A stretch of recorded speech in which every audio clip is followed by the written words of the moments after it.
Hey guys, Darren Sugiyama here, founder and CEO of Lions Mark Capital, the most transparent premium financing intermediary in the life insurance industry. So today you're probably looking at me wondering, why the heck is he wearing a ski parka when he lives in Southern California? And the answer is because it is cold this morning, baby. In California, we are a bunch of wimps out here. If it drops below 70 degrees, we all freak out and dress like we're in the Antarctica or something. In my defense, I did just get home from Cabo yesterday. And so we were out on the beach with our shirts off and soaking in the sun. And in California, it is a little bit chillier than normal. For you guys in the Northeast, you're probably rolling your eyes and just thinking, God, this Sugiyama guy is such a wimp. I got news for you. Southern California, we are all wimps out here when it comes to the coldness. So anyway, that's why I'm wearing this jacket. It is just after 4 o'clock in the morning. I've got to jump on the first flight out to Austin, Texas, to meet with some carrier execs this morning. So that's why I'm dressed in this ridiculous ski parka. Anyway, I wanted to get this webinar out to you guys today because I thought it was really important to really teach you guys how to not only deal with high social value individuals, high net worth folks, but also how to put together the perfect presentation when you are addressing this type of market at this level. There's a very specific process I've taught advisors and even carriers all over the country. And the process that I've developed, I call this checkmate. And I'm a little bit reticent to use the term checkmate because I think a lot of people, the first knee-jerk reaction is it almost sort of implies that you got to win, which means that someone else has to lose, which is definitely not the goal and spirit of what I'm going to teach today. The idea of checkmate is to ask a series of questions that leads your client or your prospect to the point where there is literally no other logical next move other than to move forward with that which you have proposed to them. It's helping really clarify what the true options are. I think a lot of times in sales presentations or any sort of consulting situation, the advisor gets to the very end of the meeting and there are no definitive next steps. Perhaps they did not overturn every single rock, so there are some concerns left. There are some objections that maybe the prospect or the client is not voicing. And so by the end of the meeting, the client says, let me think about it. And they think about it and they think about it and they procrastinate about it. And before you know it, weeks and months and maybe even over a year goes by. And there's nothing wrong with the client waiting to make the right decision for them. But oftentimes what I found is that the client does or is in a situation where making a decision, today or within the next few days is the right thing for them to do. But because there's a lack of clarity, there's a lack of certainty. And when there's a lack of certainty, that's when the procrastination starts, really to the client's own detriment. So again, in today's webinar, I'm going to teach you a certain process that I go through in a presentation when dealing with high net worth clients. Hope you guys enjoy. And yes, it is cold out here for California. All right, talk to you guys soon. So the checkmate process is to ask a series of questions that results in an indisputable next move. So when you think about playing a game of chess, right, when you finally are in checkmate position, right, there literally is nowhere to go, right? It's the end of the game. What you want to do in any type of consulting or sales or advising situation is you want to be able to come to a point where there is literally only one viable, logical, best solution or best next move. And that's what this process does, right? It puts you in that final checkmate position where there is only one logical next move. So let's get into the checkmate playbook, as I call it. Again, I do a full 2-day, fully immersive boot camp on this process where people fly in from all over the country to learn this process from me. So it starts out by setting the proper emotional state. Every prospect is in a particular emotional state. Usually, upon first engagement, their emotional state is not one of being open and curious, It's usually one of being a little guarded. And so, if you can set the proper emotional state, it will open the client's mind to new ideas. In order to set the proper emotional state, we have to break them out of their current emotional state, which I'll get into exactly how to do that in just a second. The second element of the Checkmate playbook is this process I call BIT communication. BIT is an acronym for Benefit Inside Story Testimonial. This method of communication really defines the roles of the meeting participants, right? It defines your role, it defines the client's role. Again, I will explain in just a minute. A third step is to develop the categorical box. What this does, it defines the client value system so that you have a better understanding of what their value system is. And the client is also going to almost rediscover what their value system is so they understand how they should be making these decisions as it pertains to what you are proposing. Okay. Fourth process here is to ask clarifying questions.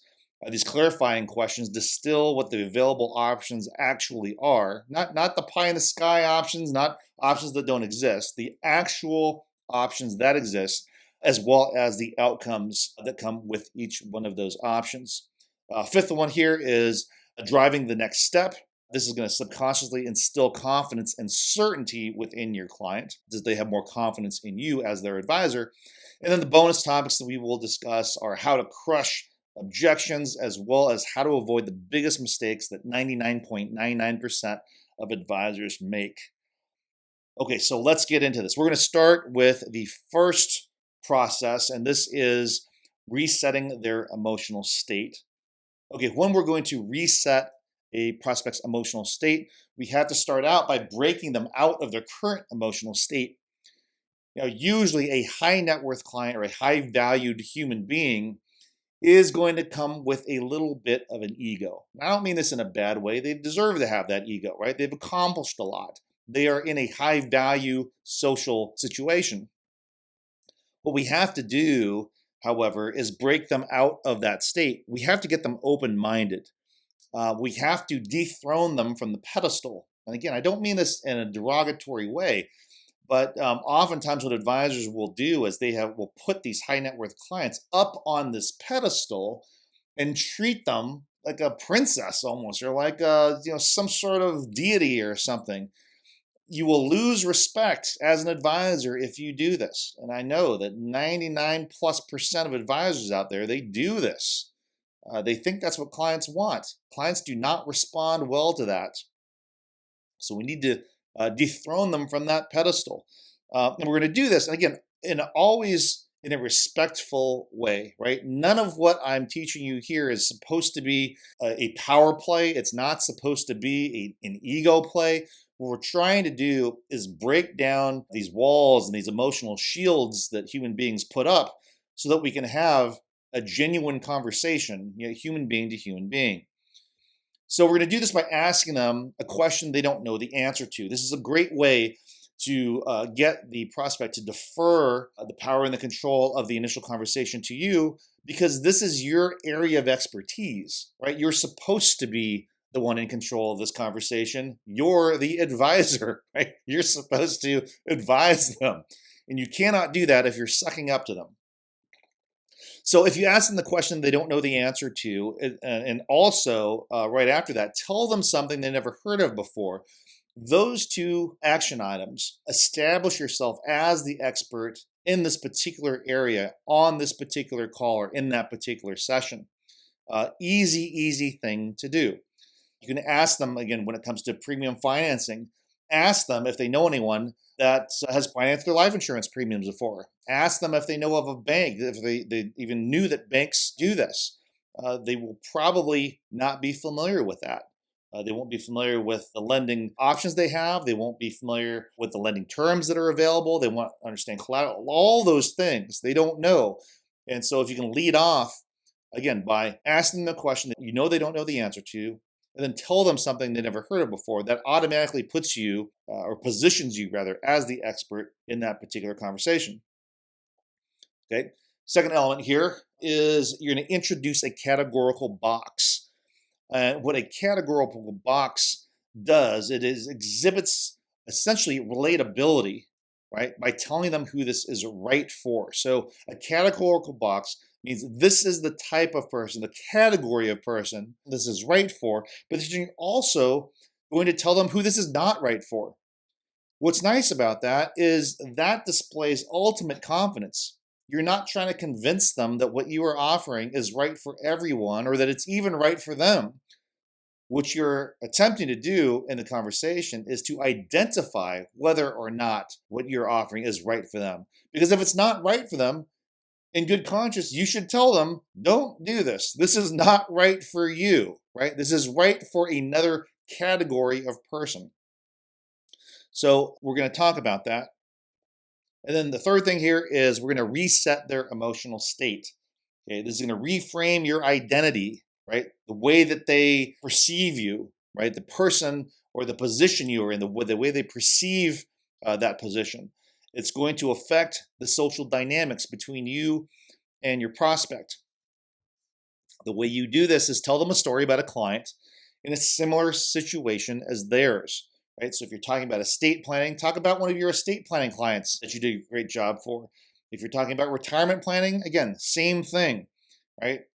It's a way to get them to be curious, and not only curious, in some ways almost jealous, that they would want the same type of outcome you were able to produce for this other client.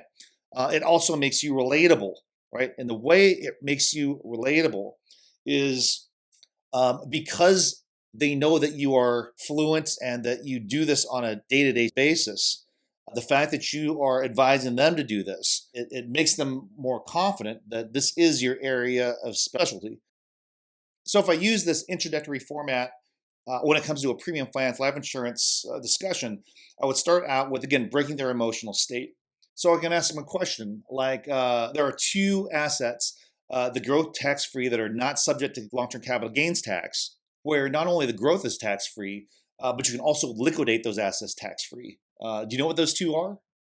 The answer is a Roth IRA and a cash value life insurance policy. The chances that they know that are kind of slim to none.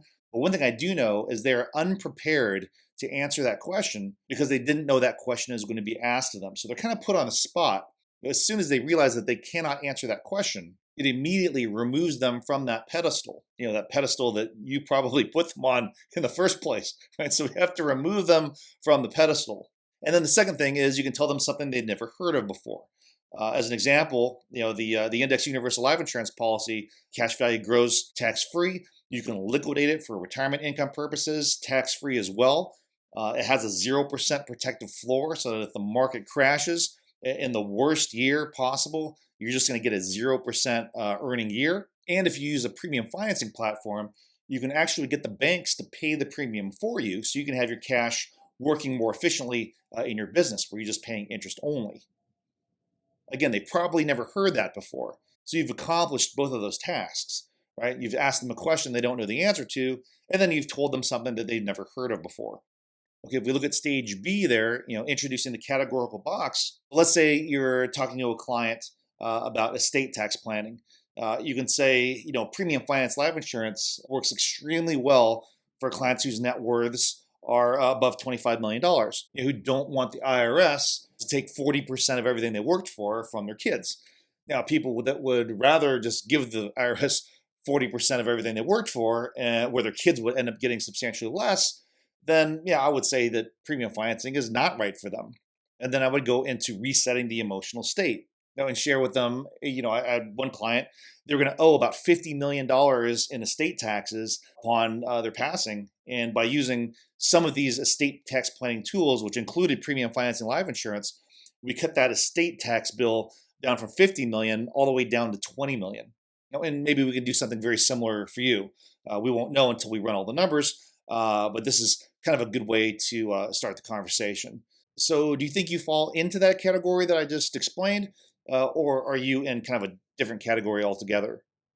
When they say, oh yeah, I'm definitely in that category, what you've basically helped them admit out loud is that the solution that you're providing is completely appropriate for them and their very specific situation. So now you've got their interest, right? You've reset their emotional state from being closed off and closed-minded and maybe a little bit guarded to being very open, very curious. Now, I realize I'm going very fast through this. We're talking about a 2-day fully immersive boot camp where I go into extreme details as far as how to actually execute all of these concepts. In today's session, I'm trying to condense it and just kind of give you a high level overview of what it is that I teach in these types of 2-day boot camp sessions. Okay, moving on, let's get into utilizing BIT communication. So again, BIT is an acronym for Benefit Inside Story Testimonial, and I'll explain how this works. We'll start off with the benefit. We always want to lead with the benefit when we're talking about what we're going to be able to do for a client. The benefit is the favorable outcome compared to the alternative outcome that's produced by the alternative solution. Okay, so this creates instant intrigue, right? They want to know, well, that sounds really good. I want that outcome also. How do I get that outcome? So it really leads to the next thing. So good examples of leading with a benefit would be proposing the fact that they could, say, have less cost and greater benefit, or maybe incur less risk and gain more certainty, right? Those would be benefits. Great examples would be kind of more of a comparison, comparing what you're offering to the alternative. What I will do oftentimes in terms of the benefit positioning of everything is I'll say, the rest of the industry shows you a black box where they're never going to show you exactly how everything works. What I do is I create a backtesting model where I can fully and transparently explain exactly how all the moving parts work. So from a categorical standpoint, it's everyone else is a black box. I have a fully transparent model. Or as another example, everyone else shows you average returns. I don't show you average returns. I show you actual historical returns in 121 different historical 40-year periods. That's what makes me different than everybody else. So I'm explaining a benefit, but I'm also differentiating myself from what everybody else does or what industry standard is. I don't want to be a Me Too advisor. I don't want to be a Me Too premium financing intermediary firm. I want to be in a category where I am the only person in that category. Okay, the I in BIT is the inside story. Okay, the inside story explains how something works, and it also explains why something works. What this does is it increases your credibility as well as your believability in whatever it is that you're offering. Some good examples of this would be you could create an analogy that they can relate to, right? This creates familiarity and increases their comfort level. So, kind of as an example that I will use is, people finance the purchase of their homes, they finance the purchase of their automobiles, they finance the expansion of their business, they finance their education through student loans. These are all highly valuable assets that people buy using financing, by using leverage. Premium financing is not all that different. You're just using the bank's capital to finance yet another valuable and highly appreciable asset. In this case, your life insurance policy, right? People can relate to that because it sounds and feels familiar. So that's a good example. A great example would be to explain why you yourself did the exact same thing that you're proposing that the client did. I can't tell you how much more comfortable clients feel when I explain to them how I financed my life insurance policy and my wife's life insurance policy, how we did it, why we did it. And when I explain to them the scenario that I'm in, especially if it's the same scenario that they're in, again, we create a stronger bond. What I'll explain is, I'm 51 years old. My wife is the same age as me. We have a 13-year-old son. I make a considerable income. And so if I was to die today in a car accident, the income that I would have earned from now until the age of retirement, my family would lose out on all of that income. So I have an immediate life insurance need, but I don't plan on dying anytime soon, right? Hopefully I won't die in a car accident. Hopefully I won't die of cancer at an early age. Hopefully I'll live all the way to retirement age. And once I get there, at that point, that's kind of phase 2 of my adult life, right? My retirement years. My mortgage will probably be paid off by then. Bills might not be as high. My son will be a full-grown adult. I might not need as much life insurance death benefit at that point. And so my plan is to start pulling money out of that policy on a tax-free basis and create this nice tax-free retirement income stream. And even during that time, even though the death benefit will decrease a little bit, I will still have a death benefit. If I do that all the way until, say, I don't know, age 90, right? If I'm still around at age 90, at that point, I'll probably be thinking about other things, like maybe I'll have grandchildren at that point. Maybe I want to set up their college fund, etc. And so the death benefit that my wife and I will leave behind will not only benefit my son, but it might benefit my grandchildren if I'm fortunate enough to have any. So when I tell that story, if they're of a similar age and they have kids a similar age and they're in a similar situation with similar income, they're going to say, yeah, that sounds a lot like me. So they're going to relate to me more. They're going to relate more to what I'm proposing that they do, but explaining how that process has worked for me is the inside story, right? That's what creates more credibility, more believability that what I'm proposing works and could work for them. And then the next phase of this BIT communication is the T, testimonial. Again, if you can use your own testimonial, that is the most powerful testimonial you could possibly use. That's why I always say, if you can, buy what you are selling. It's so much easier to talk about what you did for yourself, where you are your own testimonial. The other thing about testimonials is it breeds what I call positive jealousy. The client hears what another client got. They hear about their outcome. They hear about the inside story about how it was that it all worked. And they get a little jealous, right? In a good way, right? They want what that other client got. And that's going to make them want what you are proposing even more. A good example of this, again, share how you got a previous client a much better outcome than they had previously thought was possible. However, a great example is to share how you got a previous client a special deal that is atypical of a normal situation. So if you can talk about a unique lending platform that you're able to offer them, if you can tell them about how you got them qualified for a particular product or a particular financing arrangement that they might not have otherwise been able to qualify for because they didn't have the net worth or this or that, whatever it may be, if you can share with them that you got another client a special deal and you might be able to get that same client a special deal as well, that will increase the intrigue, it will increase the wanting within the client. Okay, so step 3 is we're going to create the categorical box. And what I mean by this is really understand what that prospect is going to respond to and then create 2 different categories. One category is what you do or the outcome you're able to provide. And then the other categorical box is what your competitors do, what everyone else does. So one of the biggest mistakes people make in any industry when it comes to selling is they're trying to convince the prospect that their product or service is better than what they're doing right now or better than the competition.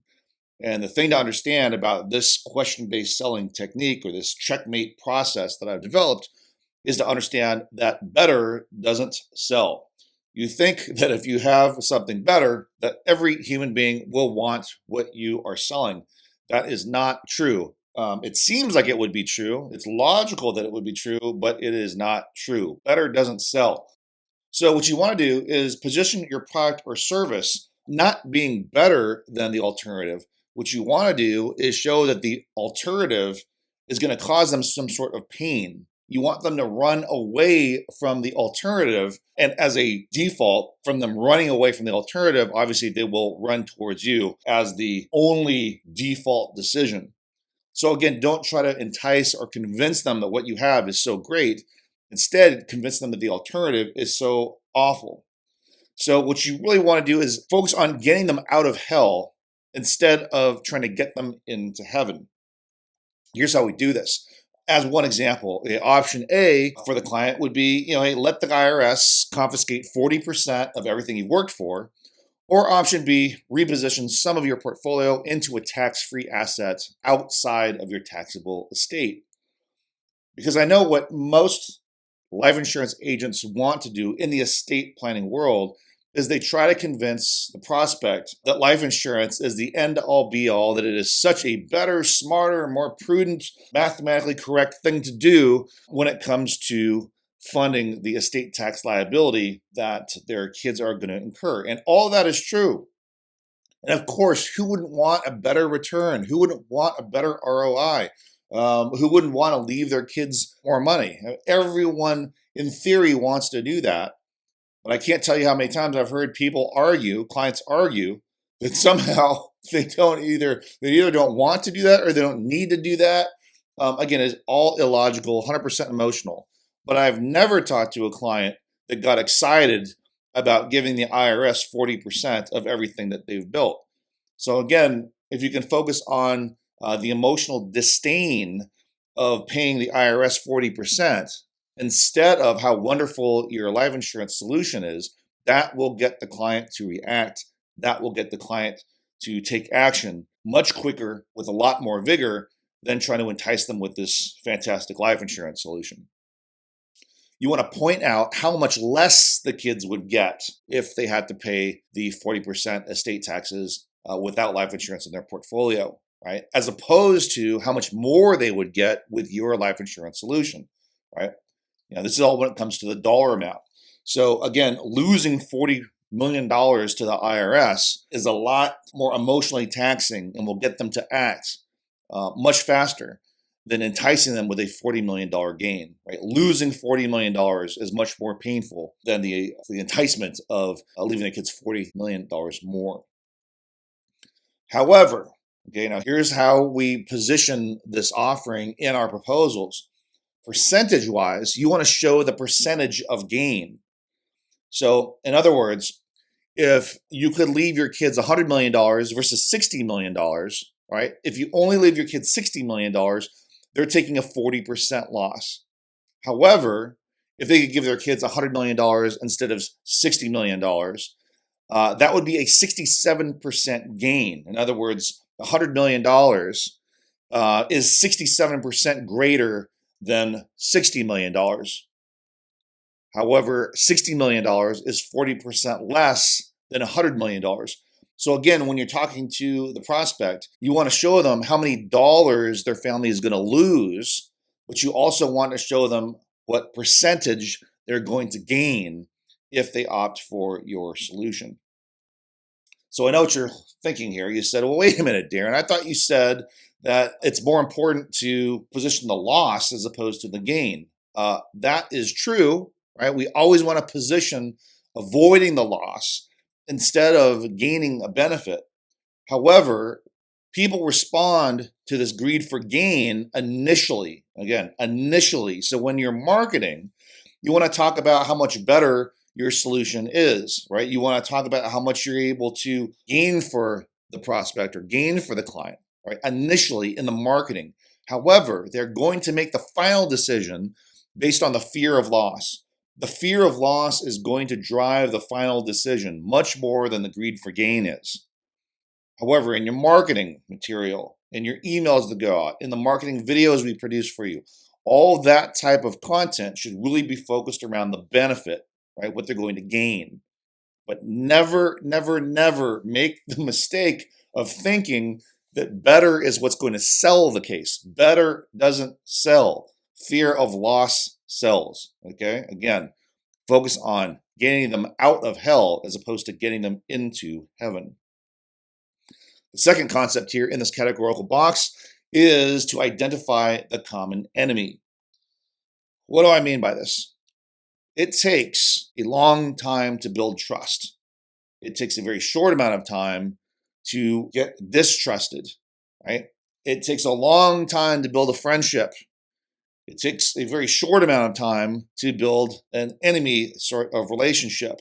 So what you want to do here is create blame and victimization avoidance. Okay, here's what I mean by this. If we can blame a common enemy for, let's say, the 40% in estate taxes, for the possible confiscation of almost half of everything they've built, who would be some logical common enemies that we could blame? Well, we can blame the IRS. We can blame Congress. We can blame whatever party is currently in the White House. We can blame a previous party that was in the White House. We can blame a future party that's in the White House. It doesn't matter what side of the aisle you sit on, you can always create some sort of common enemy that you can mutually blame, meaning you and the client. Whenever you can mutually blame an enemy and identify a common enemy, you will bond with that other person that you are rallying against the same common enemy together. So if you're coming to their defense and you are able to avoid them being victimized, again, you're going to build a bond that is so strong and you can do it so fast, right? You cannot build a friendship over a couple Zoom meetings, but you can create a common enemy in like 30 seconds, right? Very, very simple. And that will result in you creating a bond with that client in a very short amount of time. So you can hyper accelerate that bonding experience, building that trust.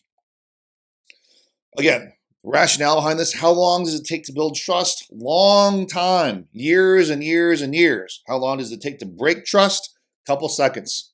So we want to break trust between the client and the common enemy. In most cases, again, from a tax standpoint, the common enemy is going to be the IRS, administration in the White House, et cetera, et cetera. The other common enemy that you can bond with your client against is the incumbent advisor, right? Your competitors. So again, if we can break trust by pointing out all the deficiencies of our competitors, again, that will build trust with the prospect or the client. As an example, one of the ways I often do this is I talk about our backtesting software, right? We say we are the only premium financing intermediary in the life insurance industry that has the ability to show how these products and how these lending platforms would have performed over 121 different 40-year historical periods. So we can show what happens in times of volatility, what happens in times of poor sequence of returns, how the charges inside the life insurance contract work, how the asset-based charges and the multiplier bonuses can affect outcomes in the long run. We're the only premium financed life insurance intermediary in the industry that has the ability to do that. So if you want to see that actual backtesting, we're the only act in town. That's option A. Option B is you can go work with one of our competitors who just shows average static positive returns every single year, where they're showing positive arbitrage into perpetuity. Well, clearly that's not the way the real world works. So again, option A, you see actual returns and actual historical outcomes. Option B is you can go with one of our competitors who will just show you a rosy scenario where the outcome always looks positive. It's very difficult for them to say, yeah, I don't want to see actual historical returns. I just want to see a pie in the sky, positive return every year. Very difficult for them to say that. So that is the categorical box I'm talking about. So I've created a box. I'm in one box. Everyone else is in the other box. And anyone with half a brain is not going to choose the other box. Now, they may like the other premium financing intermediary's personality better. They may like the events that they put on better than the events that I put on. They may like the way that they dress better than the way that I dress. They may like the other person's, whatever better than my whatever. But it's almost impossible for them to say, oh, I like that category, that categorical box that those other guys are in versus the categorical box that Darren Sugiyama is in. Almost impossible. So I want them to pick the categorical box, not the actual person. Okay, on to the next one here. Step 4 out of 5 is you want to ask clarifying questions. I'm always a fan of asking more questions and telling people less than trying to convince, tell. They always say telling's not selling, right? So how do we ask these clarifying questions? The big concept behind this is that we don't want to seek to convince the prospect or the client to do anything. I don't know about you, but I hate trying to convince someone to do something. I hate it. Not only do I hate it just because it's an unpleasant thing to do, it puts you in a position of weakness. When you're trying to convince someone to do something, you are in a weak position. It appears that you are trying to manipulate the person. It appears that you're trying to, quote unquote, sell the person. It feels like you're trying to trick the person into doing something that goes against their common logic or against their will or against a visceral reaction to things. Okay, that doesn't work. There's a saying that I love, and it says that he who is convinced against his will is of the same opinion still. Even if you do succeed in convincing someone to do something, they don't like it. So don't try to convince the prospect to buy your stupid life insurance solution, right? It doesn't work very well. Instead, you want to seek to eliminate the nonsensical thought process. So here's what I mean by this, right? If we say, if we can set up the proper categorical box, and we say, okay, option A, we can go into a solution where you're seeing 121 different depictions using actual historical S&P performance, or you could go with that other guy over there that's just showing a positive index credit every year. What categorical box do you like better? Do you really think the prospect is going to go with that nonsensical thought process? Oh, no, no, no. I would rather see a rosy scenario in every single year. No, of course not. So we want to eliminate that. Do you really think categorical box A is drastically reduce your client's taxable estate? And then category B is, screw it. Just give the IRS 40% of everything you built. They're not going to choose category B, right? They're going to choose category A. So again, if you use this positioning, this proper positioning, if you ask the right questions, if you use this categorical boxing type of process, you're going to eliminate category B, which leads them back to category A. And if you're in category A, they have to go with you, right? Unless they want to admit that their thought process is nonsensical. Not going to happen if you position this properly. Okay. You also want to clarify what makes the most sense for them. Again, not convince them what makes the most sense for them. You want to clarify it. And we clarify it by showing categorical box A and categorical box B. In fact, when I do this, I don't even try to convince them that categorical box A is better than B. I just say, look, here's categorical box A, here's categorical box B. Here's the type of person that would choose categorical box A. Here's the type of person that would choose categorical box B. I'm trying to clarify which type of person are they. And what I'm really saying, what I'm really implying is, are you a sensible person or are you a non-sensible person? Do you make decisions based on logic or do you make decisions based on emotion and just following what everybody else seems to do? And based on what they tell me, well, no, I make decisions based on logic. I make decisions based on what's mathematically more prudent, right? I make decisions based on what's better for my family. Oh, well, then based on what you just told me, it seems like, right, listen to my language here. It seems like you would really fit more into categorical box A. If they say, absolutely, what idiot would go into categorical box B? Say, oh, hey, I'm not saying there's anything wrong with categorical box B. Yeah, I just want to know what box you fit in. No, I'm a categorical box A guy. Oh, well, based on what you just told me, then this is the solution for you.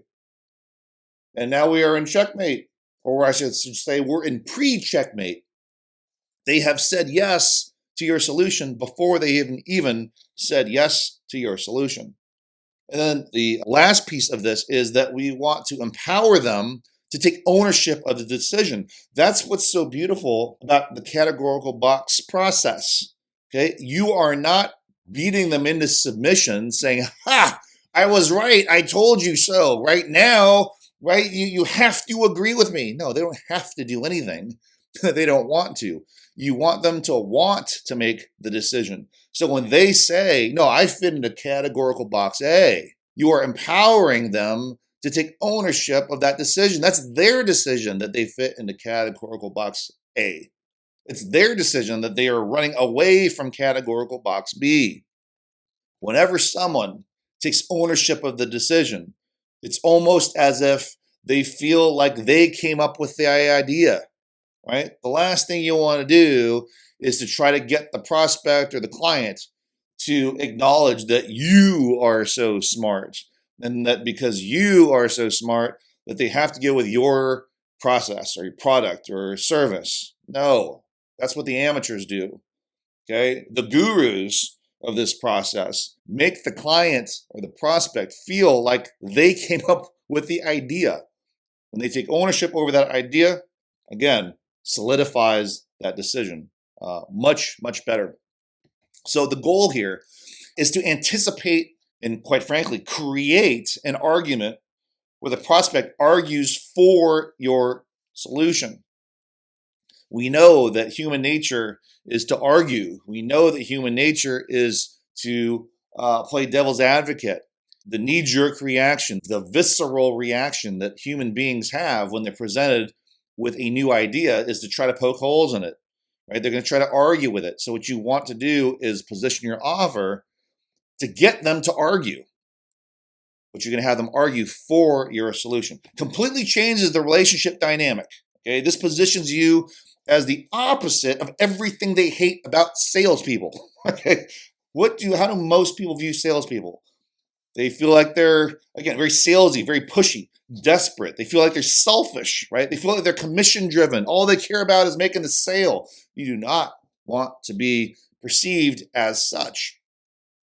So how do you create the argument for your solution? I'm going to give you some very specific scripting language here about how to do this. Okay, so let's get into this. Okay, clarifying questions. Again, what we want to do is position our entire offering using the process of elimination. Okay, again, we talked about this earlier. Better does not sell. Do not try to convince your client that your thing is better. In fact, don't try to convince the client of anything. What you're going to do is this process of elimination. Okay, so a lot of times I will start off my meetings with prospects and clients by saying, look, I always like to go over every possible concern a client could possibly have, right? Because at the end of this, we're going to run out of reasons to not do this. So it's kind of a tongue-in-cheek way to start things out. It does not sound arrogant. It's not supposed to sound arrogant. It's not supposed to sound ego-driven, but it is a very powerful statement that only a very confident person could say, because I'm kind of joking around, but I'm really only half joking. Right? It's also letting the client know that, hey, look, every possible concern you could possibly have, we're going to address every single thing. There is no rock that we're going to leave unturned. Because at the very end, after we have covered every single concern you could possibly have, if we've eliminated all of those concerns because of how we mitigate all these risks, how we design the entire solution, the entire platform to address and stress test all these concerns you have, we're going to run out of objections, right? If we are to get to the end of our meeting and there are no more concerns, there are no more objections, right? There are no more questions. We're in checkmate position. There is only one decision to make. There's only one way to go. And that is, let's take an application. Okay? So that's how we start off. Then we go into this. Okay? I'm going to talk about each area that I already know they have concerns about. And then I'm going to address them, right? And we will typically do this at what I call the pre-close, okay? After we've gone through talking about the design, going through the ledger, going through all the different bells and whistles and all the different things, we start to pre-close. What I mean by pre-close is this is kind of the summary of everything that we went over. And what they're going to realize is the entire presentation content and the chronological order that we went through everything was really to address every single concern they had. So here we go. Okay, so the first concern is policy performance, right? We backtested 121 different historical 40-year periods, and we focused on the one that produced the worst compounded annual growth rate, right? Again, this is where the value of our backtesting software comes in. So because we've already gone through this section with the client in our presentation, as well as the custom video that we produce with every single proposal, then we upload it to the cloud. We send you the link as the advisor. We send that link to the client so they can watch a video presentation, be going through their actual numbers, custom designed for them. And then as we recap here, we're going to say, okay, so First concern was policy performance. And we backtested 121 different historical 40-year periods, and we focused on the one that produced the worst compounded annual growth rate. Any questions about that scenario, or are you good with that one? Now, if they have any questions about index performance, floors, caps, charges, sequence of returns, what happens if ... right? We can always address those concerns again. And what's going to do is trigger their memory, and they're going to say, oh, yes, that's right. We did go through all that. Okay, I'm good on that one. So we've eliminated that concern, policy performance. Okay, next concern. We say, okay, second concern is the borrowing rates. Okay, now in the back-tested scenario where we started off with the years 2000 through 2009, right? Again, that was a terrible 10-year period, right? Terrible way to start off. We also used historical borrowing rates, which started off significantly higher than today's borrowing rates. And as you saw, over time, that scenario worked out really well too. Any questions about that scenario, or are you good with that one?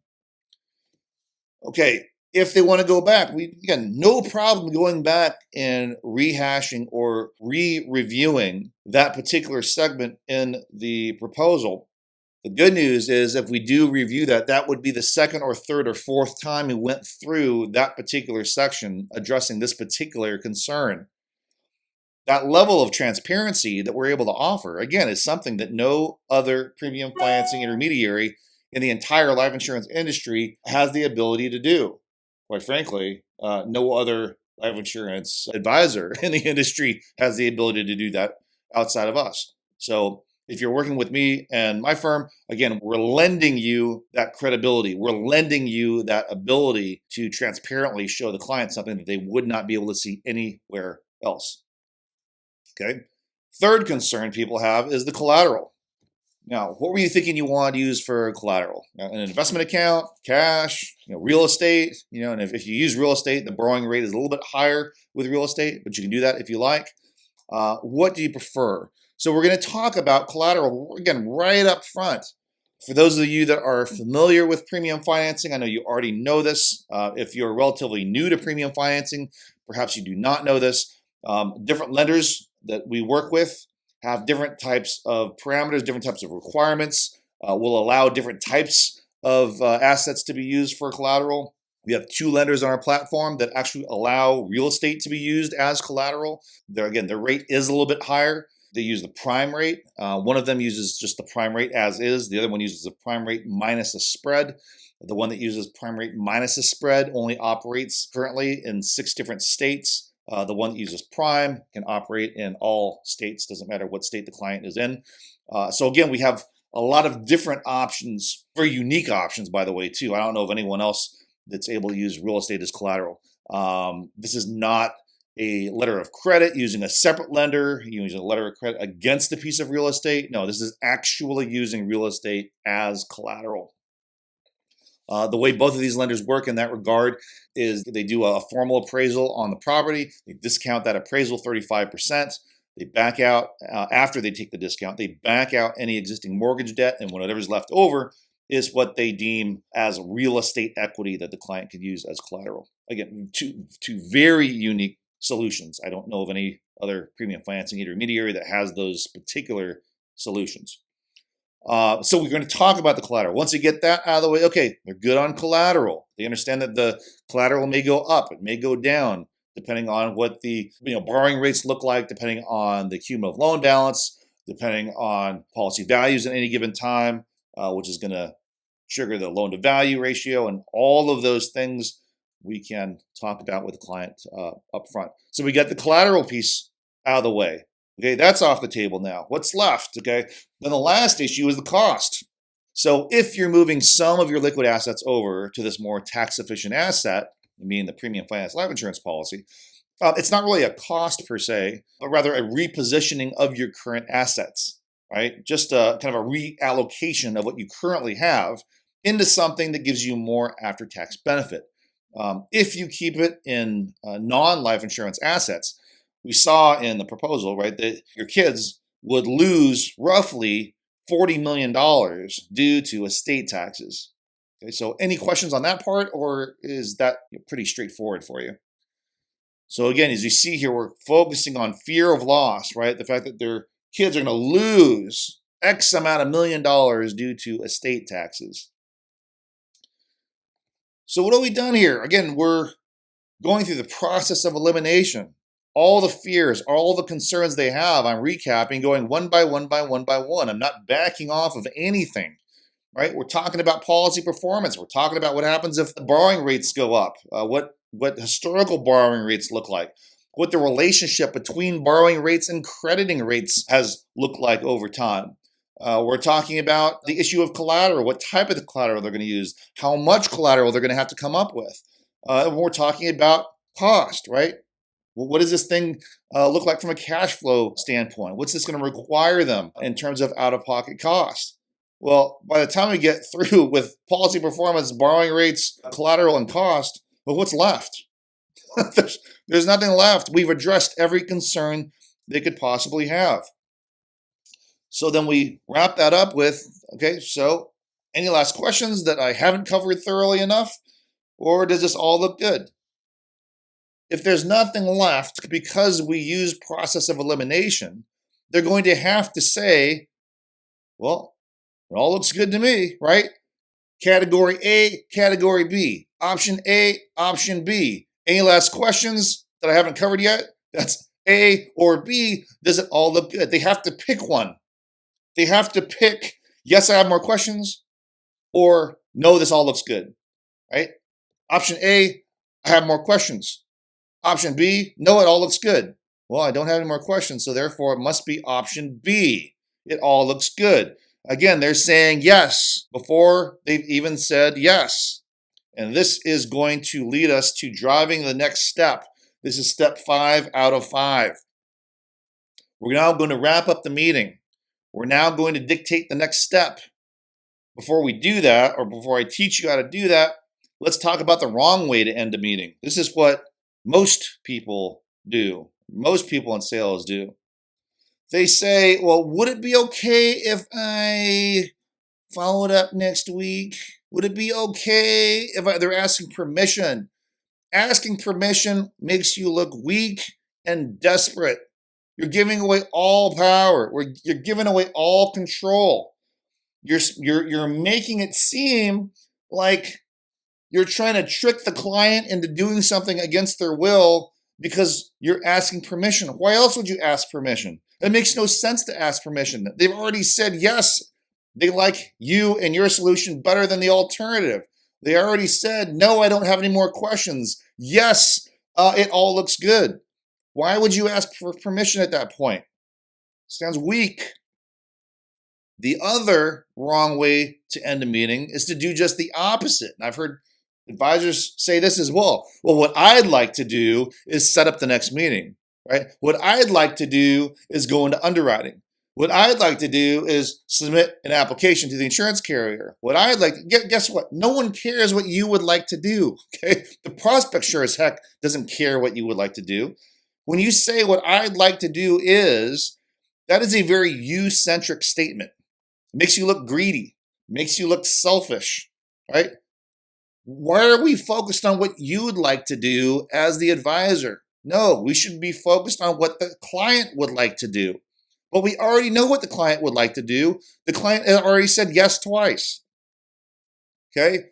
The third wrong way to end a meeting is to say, well, when would be a good time to follow up? You know what the prospect's going to say? Well, I'm really busy. How about next week, next month, next year, next quarter, next whatever, right? It's a terrible question to ask. All right? So and from a subconscious standpoint, any lack of definitive next steps makes you look unconfident and it makes you look uncertain. The client wants certainty. They will feed off of your uncertainty. If you look uncertain, if you appear uncertain, if you come across uncertain, they will all of a sudden think, well, geez, maybe I should be uncertain. So you have to display ultimate confidence, relaxed confidence, not arrogant confidence, not posturing confidence, right? Not this boastful confidence that we see, some life insurance advisors put out there, which doesn't make anyone feel good, right? I'm talking about relaxed confidence. I'm talking about ultimate certainty. So here's how to do this properly. Here's how to drive the next step. Okay. Instead of making a selfish demand, instead of asking for permission like a weak little wussy, what you want to do is you want to make a suggestive proposition. Okay. Again, this is not a selfish demand. It is not desperately asking for permission. It's making a suggestion, right? You're proposing something here. So here's how you can make a suggestive proposition. Okay, again, this is a script that you can use. So you can say, everything we just reviewed is based on hypothetical numbers. We won't know what the real numbers are until we go through full underwriting with the insurance carrier and the lender. So what probably makes the most sense is to just put in an application and see how the official numbers come back. Okay, I want to focus on this phrase here, what probably makes the most sense. You did not say what I want to do is put in an application. You didn't say pretty please. Would it be okay with you if we could possibly put in an application? No, we said it would probably makes the most sense. If they're a logical person and you're implying that they're logical, which is why you're framing up this question this way or the statement this way, you say what probably makes the most sense is to just put in an application and see how the official numbers come back. Right? That is such a non-invasive proposition. That suggestion does not seem weak or desperate or pushy. You're just suggesting it, right? Why? Because it probably makes no sense to do it this way. Then we say, the next step would be to ask you some questions about your finances and your health. I can do this over the phone right now in about 15 minutes. And my office can circulate the application for signatures. Now, I'm going to stop right here. You could do this. If you want to give up a little bit more of a split and you want me to do this, I will actually close the case for you and take the app right there on the spot over the phone. The way we do this, we have an Excel spreadsheet that asks every single question that would be on every single life insurance carrier application. And we ask those questions over the phone. We fill it out right there on the spot. When we're on a Zoom, we can screen share so they can see the questions we're asking and the answers we're typing in real time. Only takes about 15 minutes to do. Makes it so much easier for the client. The last thing you want to do is have to set up yet another meeting with the client to take the application. The last thing you want, that's the second to last thing you want to do. The last thing you want to do, which I know so many advisors do, the last thing you want to do is send the client the application to fill out themselves. Because you're too lazy or you're too chicken to just take the app over the phone, right? No one wants to take the time to administratively fill out the application. I know you don't want to do it as the advisor. Hey, if you don't want to do it, you think the client wants to do it? The client does not want to fill out the application. Okay, so you fill out the application over the phone or have me fill out the application over the phone. What my office does is we take all that data, my admin staff take that data off the Excel spreadsheet, we physically fill in the actual carrier application, and then we circulate it for signatures.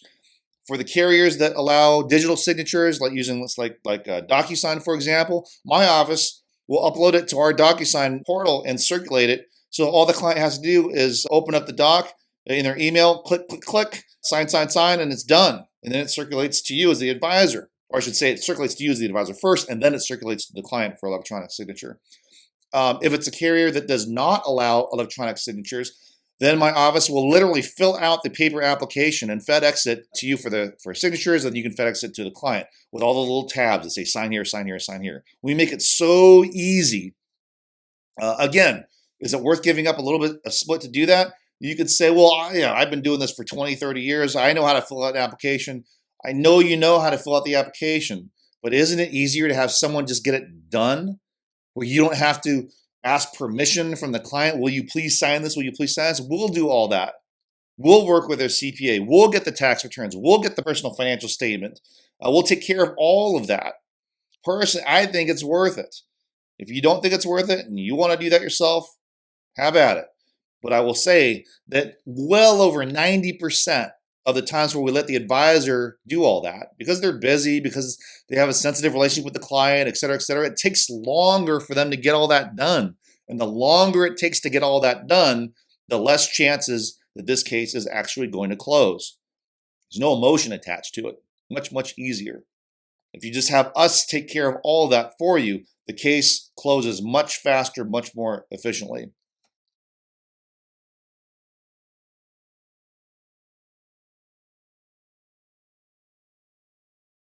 I've been involved in financing life insurance for the last 20 years. For the last 5 years, I've worked exclusively with Darren Sugiyama and LionsMark Capital. The reason I work with Darren is because of his great ability to educate clients in an unbiased manner and because of his proprietary software and back testing.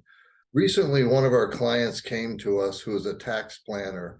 He needed a solution for his clients who had just sold their business for a substantial amount of money. Our advisor gave me a fact pattern. I contacted Darren and we collaborated on the design and came up with a solution based on what the clients were looking for and also what their pushback was from previous designs they had looked at. Darren created a custom design and we got on a Zoom and presented it to our advisor. The advisor was impressed and loved the leverage and thought the clients would be very excited about the design.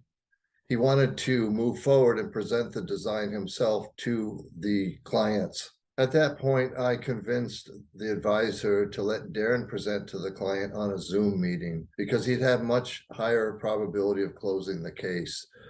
The advisor agreed to do so, and so we set up the call with the client. Darren did a great job educating the clients and gaining their trust and confidence.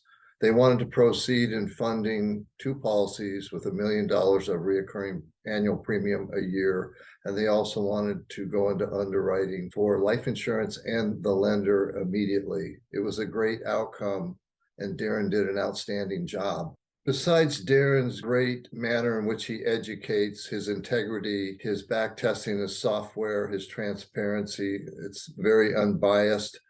His real special gift and talent is actually closing cases with the client for the advisors. This is a sticky area for some advisors because they feel like they're losing control, but they will have the best probability by teaming up with Darren and let him present and have the discussion with the client. Personally, the sooner you get Darren on a call or in-person meeting with the clients, the higher probability you have of closing a large premium finance case. I highly recommend Darren Sugiyama for your premium finance business. So getting back to the script here, let's start again at the top of that second paragraph there. We say the next step would be to ask you some questions about your finances and your health. I can do this over the phone with you right now in about 15 minutes. This could be me saying this, by the way, instead of you. I can do this over the phone in about 15 minutes. And my office can circulate the application for signatures. We'll also send a nurse out to your house to take a urine and blood sample for the lab, and we'll collect some basic financials from you or directly from your CPA if that's easier.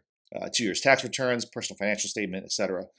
And then we basically have about 2 months of waiting for the insurance carrier and the bank to approve your deal. Okay, so that gives you about 2 months to do your research. And during that time, you can ask me any question you want. I'm happy to get on another Zoom like this one we're on right now to answer any of your questions. You can also go to my website. Again, this would be me saying this. You can also go to my website and download the ebook version of my book here, Premium Finance Life Insurance, the Key to Effective Estate Tax Planning. And once the insurance carrier and the bank come back with their formal offers, if it looks as good as what we just reviewed, you can accept the offer.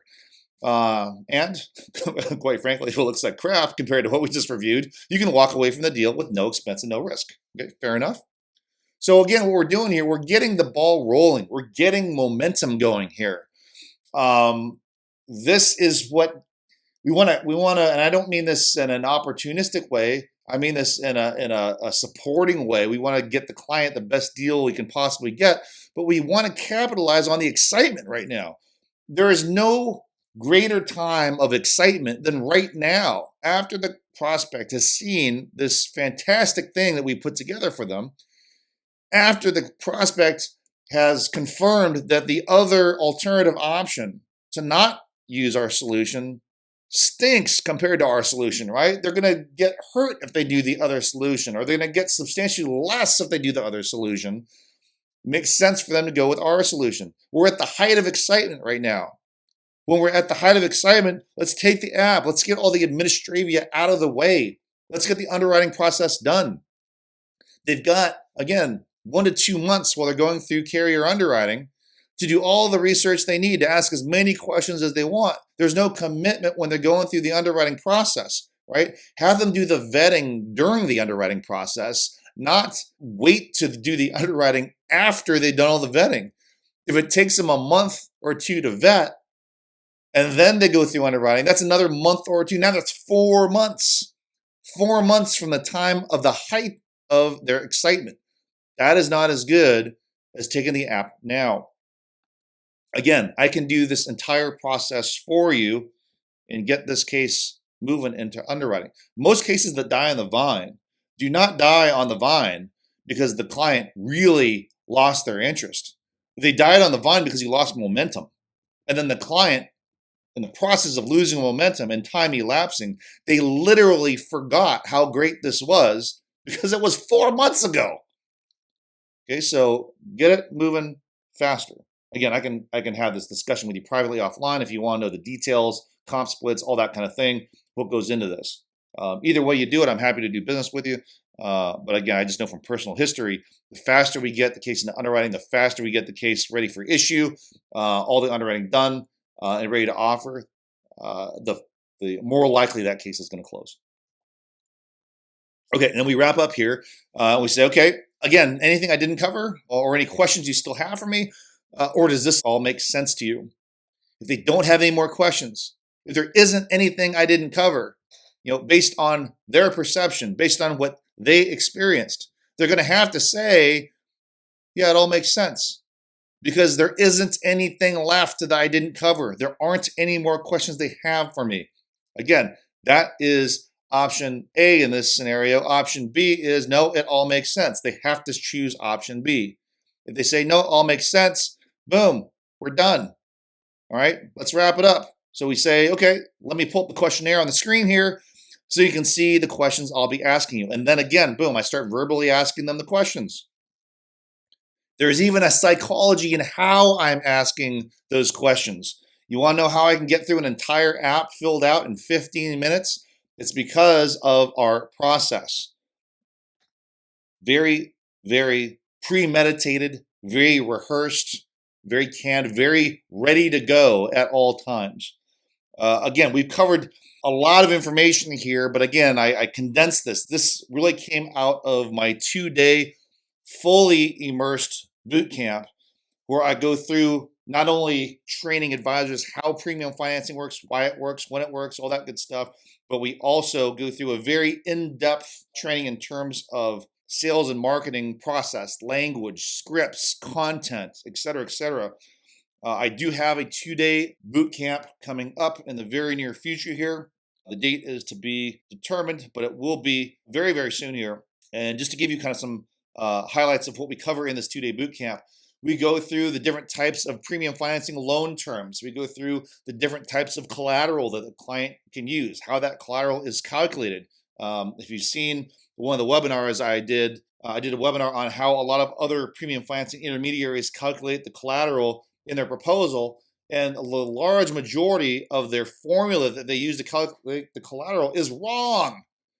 And that's why clients get upset, because the collateral that they actually have to post in year 2, 3, 4, 5 is substantially more than what you told them day one, because the premium financing intermediary in their proposal, the way they used the collateral calculation was incorrect. It's crazy. So I cover these types of things in the 2-day boot camp. I always also go through the different types of loan design platforms. Currently, we have 3 kind of go-to designs. We have first dollar financing that we call FDF. We have partial equity interest accrual, or PEIA. We also have third-year financing. And within each one of those 3 platforms, we have different types of options, different types of loan exit options, different types of cost recovery options if they're trying to do that. Some of these platforms are designed for cash accumulation and retirement income streams, and others are built for death benefit for estate tax planning concerns. Okay, we are also going to cover the most efficient loan-to-value ratios. How do you design this so that the premium financing platform is not over-leveraged? There's a lot of over-leveraging out there, very irresponsible over-leveraging, that has resulted in some very serious lawsuits. I also did a webinar, by the way, on my website. lionsmarkcapital.com. You can go to my website, go through the advisor portal. I have a library of webinar videos that you can watch. And one of those in the library talks about a huge lawsuit that the Wall Street Journal and Forbes reported on. And I actually go through those articles to talk through each element of these lawsuits, all the allegations, what was done incorrectly, how we do it correctly, how we keep you and your clients safe, and all the pitfalls to avoid. Go ahead and check that out on our website. Again, lionsmarkcapital.com. Again, back to the 2-day bootcamp. We're also going to go over the best return on investment lending platforms. Some platforms work out more efficiently than others. Some platforms require a lot less collateral than other platforms that we have. So again, every client situation is different. Some particular lending platforms are going to be more apropos than others. Again, first dollar financing, partial equity interest accrual, 30-year financing, recapturing of their interest costs through drawdowns later, all different types of platforms. And we can analyze the return on investment in each year on an ongoing basis, both the death benefit and the cash value. We'll cover that. We'll also cover best lenders out there and worst lenders. Best products and worst products in the marketplace, the best arbitrage designs and the worst arbitrage designs. We'll also talk about the future of premium financing borrowing interest rates. We also go through historical interest rates and the symbiotic relationship between the borrowing interest rates historically and the historical index crediting rates. So you can see what happens over time in terms of the relationship between the borrowing rates and the crediting rates. And I'm also going to bust all the smoke and mirrors players out there, all of these gimmicky premium financing programs that these completely irresponsible firms are marketing out there. It drives me crazy. These firms give premium financing a bad name. It's awful. And I'll transparently go through those types of designs, show you the good, bad, and ugly, and how to identify and differentiate good designs from bad designs. I'll also go through and teach you how to sell the premium financing concept. And when I say sell the premium financing concept, again, I go through scripts. I go through the actual content that we're able to provide for you guys. I'll teach you how to crush objections. Okay, not how to handle objections, but how to crush those objections.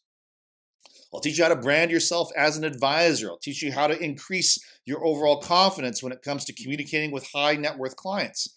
How to win over more trust with those high net worth clients, how to communicate with the clients, how to most efficiently manage your staff. Again, this is a sales language issue, right? How you get your staff to do the things that you need them to do, but also get them to want to do those things as opposed to beating them into submission or being afraid of your staff where you're tippy-toeing around them, afraid to ask them to do something. Right? Both of those are terrible ways to live, terrible ways to run your business.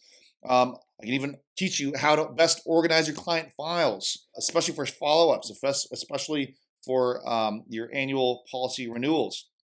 Arguably, most important out of all of this, I will teach you how to get people to want to do what you want them to do, whether it is your prospects or your clients or your staff. The goal of all of this, and again, I call this the checkmate process. The goal of all of this is to show the human being that you're talking to how it benefits them to make a particular decision, or more importantly, how to clarify for them, right? Instead of convincing them, how to clarify what option A leads to and what option B leads to, and then empowering them to make the choice between option A and option B. If you do this properly and you truly want what's best for them, you want what's best for your client, you want what's best for your employees, you want what's best for your assistant, you want what's best for your business partners, you want what's best for the folks you're doing joint work with, right? If you're putting their needs at least as high as your needs, as opposed to putting your needs above their needs, and opposed to putting your needs below their needs, if you put their needs at equal par to your needs, everybody wins. The challenge is, how do you communicate that to that person so that they see that this is the way for everyone to win? I will teach you how to communicate that. And that is what this all-intensive, fully immersive 2-day bootcamp is all about. So again, the next 2-day bootcamp Dates are to be determined. It will come up soon. If you want to know when the next 2-day boot camp is, go to my website here, lionsmarkcapital.com. Go ahead and click on I am an advisor. You can scroll down to the bottom of that screen and go ahead and sign up for our e-newsletter. This will allow you to receive notifications about upcoming webinars as well as upcoming live events. Just put in your email and your name here, and you will constantly get updated as to when our next events are. So as we wrap up here, I hope you got a lot out of today's session. Again, this was a very high-level abbreviated version of content that usually takes me 2 entire full days in my 2-day bootcamp symposium. So I know I went really fast, kind of hard to follow. I know, again, tons of information. But if you want information about when this 2-day fully immersive bootcamp is coming up, again, go to my website and register for our e-newsletter, and you can get updates as to when this next event is coming up. Again, as always, I'm Darren Sugiyama, CEO and founder of Lionsmark Capital. We always say we are the most transparent premium financing intermediary in the life insurance industry. And hopefully after you've sat through this session today, you understand why we make that claim. It is an indisputable claim. There is not any opinions or any subjectivity in that statement. It is an indisputable fact. We are the only premium financing intermediary that has the software and the ability to show you all of those back-tested returns, historical data, et cetera, et cetera. I also always say that Lionsmark Capital is really a data analytics company. We are not so much a quote-unquote life insurance sales organization. We analyze data. We analyze historical data, and we'll tell you and your client whether or not a premium financing solution is the right solution for them. If it's not, I'll always be the first one to say, yeah, this is not for you. Don't do this. Rarely happens, but when it does happen, I'm the first one to say, yeah, premium financing is not appropriate for this client, not suitable. If it is appropriate, if it is suitable, then we are going to eliminate all potential questions and objections by addressing every single one of them transparently. And at the end of that meeting, they will be in checkmate. There is no other way to go other than to say, I do not want option A. I do not want my kids to lose 40% of everything I built. I do not want the IRS to confiscate almost half of everything I built. I do not want worse returns. I do not want to lose my butt when the market crashes. I don't want that categorical box A. I want categorical box B, which is the most transparent depiction of all the different scenarios that could happen that just so happens to give me a better ROI than any other solution, because the other solution stinks compared to this solution, right? I'm not trying to get into heaven. I want to get out of hell. I want to get out of that other option A solution that is inferior. All right, guys. Again, hope you had a little bit of fun on this session. I know I get a little tongue-in-cheek sometimes. It's all just trying to make the process of learning a little bit more fun and enjoyable. So enjoy the rest of your day. Again, be on the lookout for announcements of when my next 2-day fully immersive boot camp will be. Hope to see you there. Have a great day, guys. Bye-bye.